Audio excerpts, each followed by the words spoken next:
Doing it alone and figuring it out in life, it sure doesn't always have to be like that. And it definitely doesn't have to be like that in our club. We've been very lucky for quite a while now to have those that took on their service roles with the benefit of years of experience in leadership. This has allowed us to sit back, enjoy in cruise control and our caddies, and this has allowed us to learn. But guess what? You have a new car, and it's build it yourself, and there's no instructions. You're now on the ride with me on this journey of the presidency. You can choose to be an essential part of finishing the task you began, that of choosing this car, building this car, and making it as cool as you can. Because we're painting a big old Z on the side of it regardless, so build it well. Someone in this room may wonder why this organization chose someone like me, with little or no past leadership experience. Some in this room may be reminded. Some were newer members and may have missed the previews of this movie, but let me summarize. 3 years ago, I stood here because I was selected to tell you my story. But the problem was my personal story had always been told in whispers, and definitely never on a microphone. It was actually the first time I had even spoken on a mic, or publicly, period. So I stood here with the trickles of sweat running down back of my dress, with that very dry mouth, that very, very dry mouth. The one that when you smile and then you stop smiling and your lips still smiling because it's stuck to your teeth. That kind of terror. It was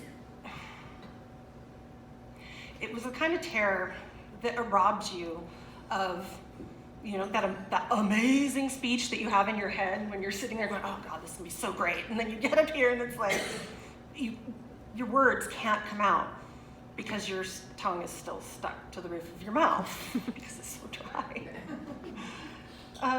So why was I scared? Because my story's dark. But my story couldn't possibly be told without telling you about that darkness. It includes the tragedy of a mother choosing not to protect her child, a family that would rather believe that a baby girl is lying than believe that he is a monster. That's why I am in Zonta. It's not a story I'll retell here tonight, but I'm happy to sit down with anybody over a glass of something and share it, because it helps you understand my journey, and it has helped some other people. Telling my story was a key that opened the door to help you see me. It helped you understand me, and it led me here. It's why I stay here. Why I told you a story of darkness is that I ended finding a light out. That happened through volunteerism that led me to start healing and gave me back the power to control my life and create positive outcomes. It is a light that I continue to find within many of you and our relationships. It is a light that I focus on when darkness creeps in. After telling my story, I remember being sure that I would turn around from gathering my stuff and see a room full of women ready to show me the door. I even brought 4 of my chosen family as guests for support in case I needed them to help me escape. Because I imagined you all with pitchforks and torches as a mob running me out of alley. I know it was a very irrational image that played in my head because, where would you get pitchforks? Do they even make those anymore? The point is, it's a very real potential ending in my head because I was so scared that I would lose you. Fortunately, Mary had previously sold her extra supply of pitchforks, so everything was good. So instead, I turned around after my speech to see outstretched arms, tears, smiles, and hugs. It was the most healing moment of my life. So guess what happened next? I engaged in more first in my life than I ever had before. I'd never written an agenda before coming to this club. I'd never taken minutes. I'd never been on or attended a board meeting. I'd never led a committee, let alone a meeting. I'd never organized a march, a protest, a conference, an auction. I'd never thought to make my video into a story. I'd never had a video of my story played at a movie theater. I'd never had random strangers hug me in town because they saw my story in the movie theater. I'd never been to another continent without America in it. I had never been a delegate of a conference, let alone an international one. I'd never won a costume contest. And I had never, ever won an award in my whole life. And then you guys gave me one. So yes, I don't stand here as someone who's a CEO of a bank or as a police chief, as badass as that is. I stand here as a representative of the potential that this club has to give, to mentor, and to nurture its members. I've learned so much because you have been willing to teach. I will learn so much more, especially from those who continue to be positive, encouraging, and like our tagline says, empowering. I will make mistakes, as others before me have. The beauty of having someone coming into leadership that has not had the decades of leadership experience is that I don't have decades of leadership experience. Why might that be a benefit? Besides my blissful ignorance about it. There is a possibility that because I don't have the experience, I may see things different. I may see a different way of doing things that maybe others haven't. I may think outside the box a little more because I don't believe I can't. I may be more open to exploring processes that we may one day wonder, why did we ever do it any different? Shoot, there's a chance, maybe in hell, but a chance that some of you just might learn a thing or two from me. Thank you so much to those who have expressed kindness and support and willingness to say, you know what, if you make a mistake or need help, and you will, we've got you. We are a team and we want you to succeed for the benefit of our organization. That is the true spirit of this club. So I will be calling upon all of you to recognize your strengths and how you can share them with others in this organization. I want you to see yourselves as mentors, as guides, as contributors. I want to see us invest in ourselves as we invest in others. I ask you not to hoard your gifts and lie in self-importance. I ask you to transfer those gifts to others so we can be greater together. I ask leaders to teach other leaders to be leaders.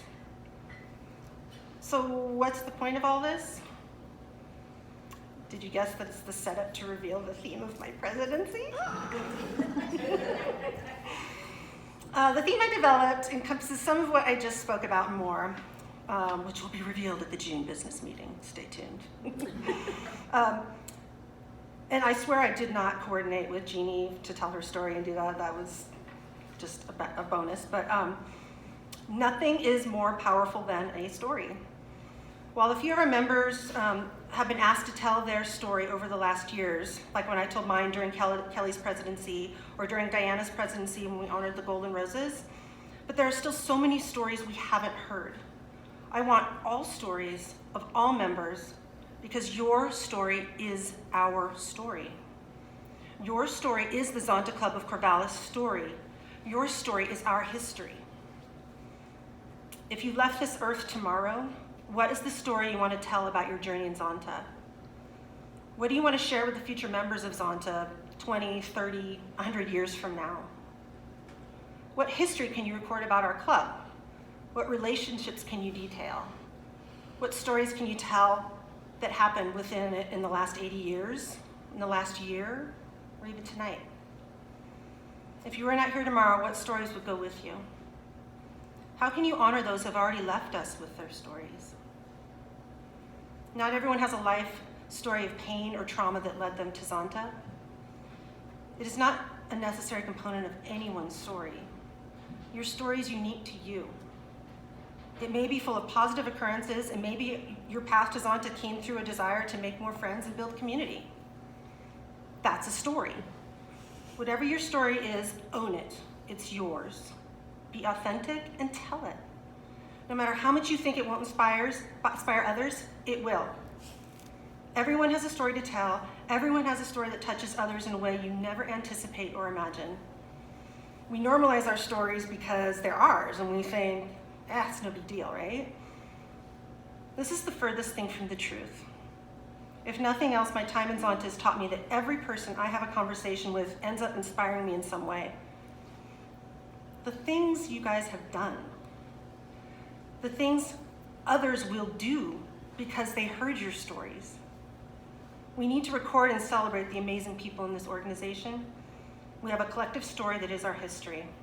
Therefore, with the help of a line Selma wrote a long time ago about archives in a memo to Janie, and with permission by Selma to use it, the theme this year is the Zonta Club of Corvallis, 80 years of sharing our stories that honor the past and fuel our future.